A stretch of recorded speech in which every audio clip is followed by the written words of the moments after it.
ассалому алайкум тамошобинони муҳтарам, мухлисони гироми қадр, барномаи навбатиро оғоз менамоем.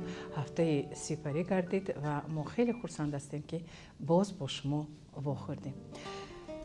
яке аз мухлисони доимии барномаи мо Гулсанам ба мо занг заданд, бо мо дар тамос шуданд ва гуфтанд ки ба наздикӣ ба меҳмонӣ рафта буданд ва кадбонии хона барои онҳо як анбои хӯрдани хеле бомазза тайёр карданд ва номашро гуфтанд ки котлети хонагӣ аст ва аз мо хоҳиш карданд ки тарзи тайёр кардани онро бо воситаи барномаи кошона пешкаш кунем.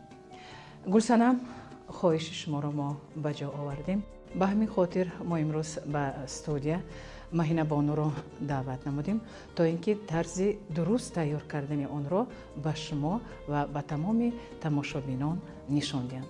Маҳина ҷон, хуш омадед ба барнома ва мо хеле хурсанд ҳастем ки хоҳиши моро рад накарда имрӯз омадед. ман фикр мекунам ки он хоҳиши мухлисони моро имрӯз шумо ба ҷо меоред ва он анвои хӯрданӣ, яъне котлети хонагиро тайёр мекунед. ҳамтар не? ва бигӯед ки барои тайёр кардани ана ҳамин котлети хонагӣ чиҳо лозим аст? барои тайёр кардани ин котлет гӯшти қима, 3 дона тухм, панир, равғани маска, кабутӣ ва инчунин талқон лозим аст. аз чӣ сар мекунем Маҳина ҷон? аввал аз гӯшти қима гӯштро ба зарф гирифта каме намак ва мурч ҳамроҳ мекунем. инҷо пиёзро истифода намебарем а? Маҳина ҷон, акнун пурра омехта мекунем. пурра омехта мекунем. як дона тухмро ҳамроҳ кунам? бале, омехта кардем, як дона тухм ҳамроҳ мекунем. вақте ки мо дар хона ҳастанд кадбонаҳое ки худашон дар хона масалан котлет тайёр мекунанд, манам вақте ки дар хона котлет тайёр мекунам ҳатман дар он ҷо нон ҳамроҳ мекунам, картошка ҳамроҳ мекунам, боз чӣ тухм, пиёз каме, ҳамаашро омехта карда баъд масалан котлет мекунам. котлете ки ҳоло Маҳинабону тайёр карда истодааст, тамоман аз он котлете ки мо тайёр мекунем, фарқияташ дар он аст ки дар дохилаш панир ва равғани маскаро истифода мекунем. тухмро ки ҳамроҳ кардем боз омехта мекунем. яъне пурра бояд омехта шавад? бале. гӯшти қима тайёр аст ва саққочаҳо тақсим мекунем. бояд шаклан ба саққоча. ин котлет ҳамихел шаклаш мегирад ё не да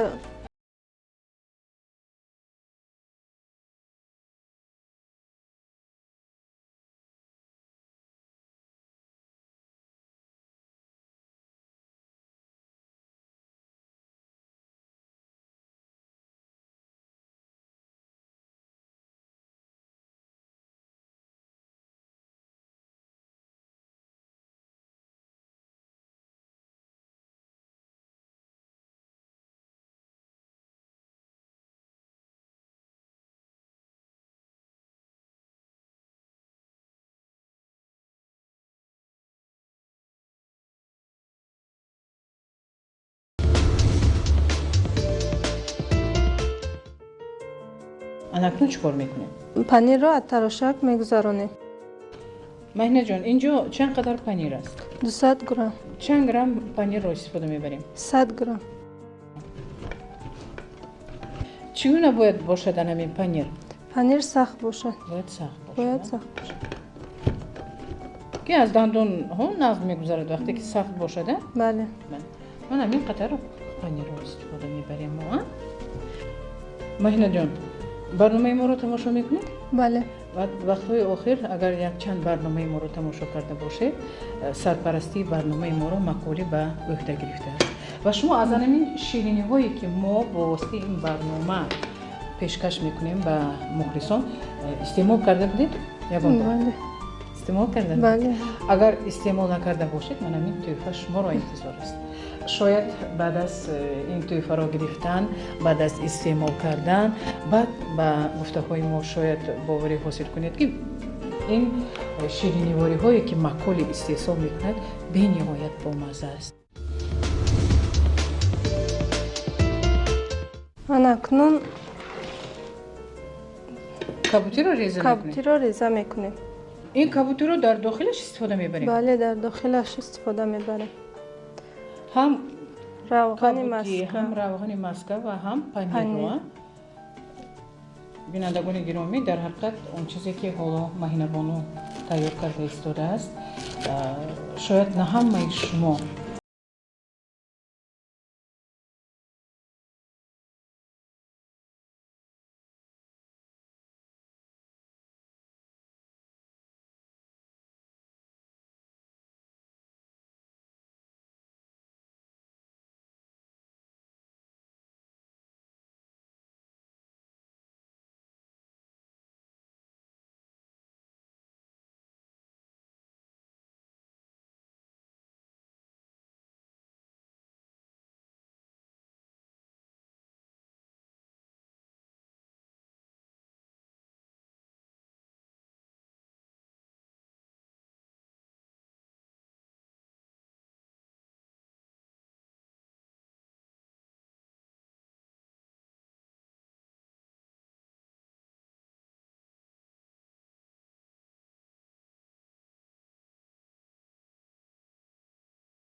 لب میدیم تخم رو. ارد رو هم استفاده نمیبریم. بجای ارد اینجا تلخانی مکالی تلخانی هست. مکالی. تمام محصولاتش رو برای پورا تیار کردن کتلت البته آماده کردیم. کرده. اکنون چیکار میکنیم؟ بیاید. من اکنون گوشت قیمه رو بله. گرفتم. بله. درونش رو کمی کاهو کرده به داخلش روغن مسکه میاد. یک دونه هم 6 دانه‌ای که جدا کرده بودیم یک تاش رو در درونش نمیخواد میاندازیم. کمی پنیر و کابوتی اضافه میکنیم. اکنون انا خیلی زیر کرده با همین طرز زیر کرده درونش رو محکم میکنیم. پورا محکم میکنیم تا اینکه در درونش چی بودنش معلوم نشود. در وقت خوردن شاید اونجا معلوم شود که بله کابوتی و ما اینجا پنیر روغن مسکه کمی کباب میکنه درونش. یعنی کتلت رو ملایم و خوشخور میکنه. بله.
دوباره با در طلقان میجولانیم.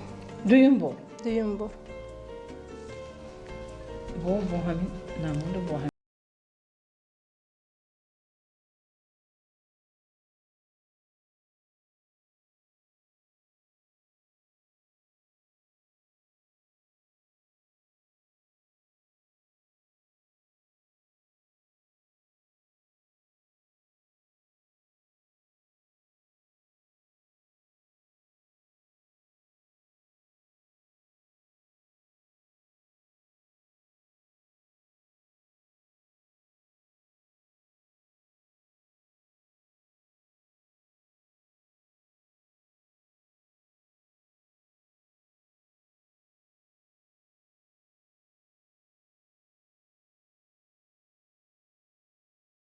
ما باید کتلت رو دو طرف بزنیم. دو طرف باید سرخ شود.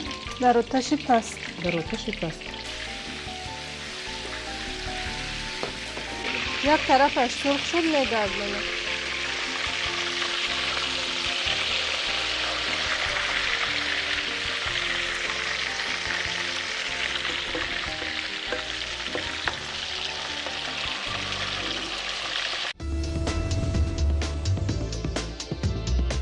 کتلت تیار شد. بله. اون برای پورا گردیدن. برای پورا گردیدن این طعام ما باید گارنیر تیار کنیم. بله، گارنیر رو ما از ماکارون پاستای ماکولی تیار میکنیم. بله. مرحمت یک تاش رو گیریم. موندیم که آب جوشید. اصلا مرحمت بدنون آب. ما باید ماکارون رو در آب جوشیده ایستاده بذاریم. بله.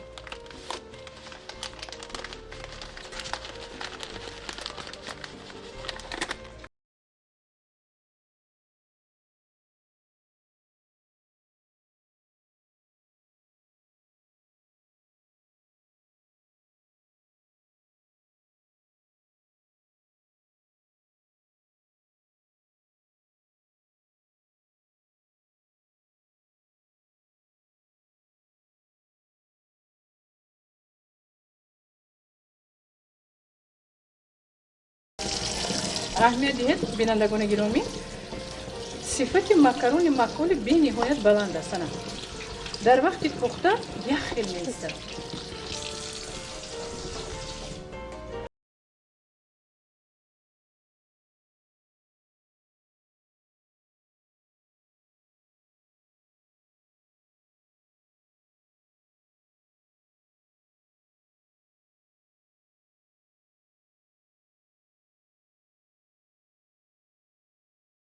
اگر گرم باشد پنیر تیز آب می شود. ما می توانیم تا حتی در گرمیش را استفاده بریم اون رو. بله. تا اینکه پنیر آب شود. کمی مرحمت. کابوتی. و مرحمت اون چیزی که ما تیار کردیم. و بالاش کتلت میمونه. کتلت ها رو موندیم. بله. اکنون همراه شما میگیم که با اشتهای تو. بله. مهینه جان آفرین. با کابوتی رزه نکرده.